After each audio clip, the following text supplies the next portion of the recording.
सरबराह पाकिस्तान सुन्नी तहरीक मोहम्मद शादाब रजा नक्शबंदी ने कहा है कि फलस्तीनियों के हक में मुल्क भर में तहरीक चलाएंगे, एहतजाजी जुलूस, रैलियों और मुजाहरों का जल्द ऐलान करेंगे। महंगाई के सैलाब ने बंद तोड़ दिए हैं, अवाम का सब्र का पैमाना लबरेज हो चुका है।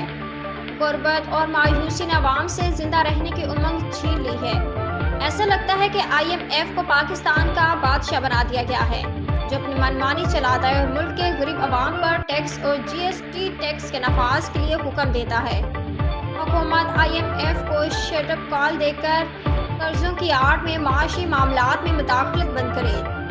आइन की रूह के मुताबिक कादियानियों की सरगर्मियों पर मुकम्मल पाबंदी आयद की जाए। आइनी अदारों का एहतराम करते हैं, मगर किसी भी गैर शरई और गैर आइनी फैसले को अवाम तस्लीम नहीं करेंगे।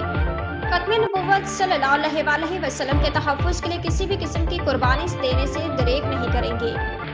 आज ये ऐलान करते हुए खुशी महसूस कर रहे हैं हमारे देरीना साथी, जो तवील अरसे से तंजीम के साथ इखलास और इस्तकामत के साथ डटकर खड़े हैं। उन्हें उनकी खिदमात और कुर्बानियों के तहत प्रोमोट किया गया है, जिसमें सीनियर मरकजी रहनुमा मोहम्मद शाहिद गौरी को नायब सरबराह बना दिया गया है। मरकजी राब्ता कमेटी के अरकान मोहम्मद मुबीन कादरी, फहीमुद्दीन शेख, मोहम्मद आफ्ताब कादरी, मोहम्मद शहजाद कादरी, मोहम्मद सलीम कादरी को मरकजी रहनुमा बना दिया गया है।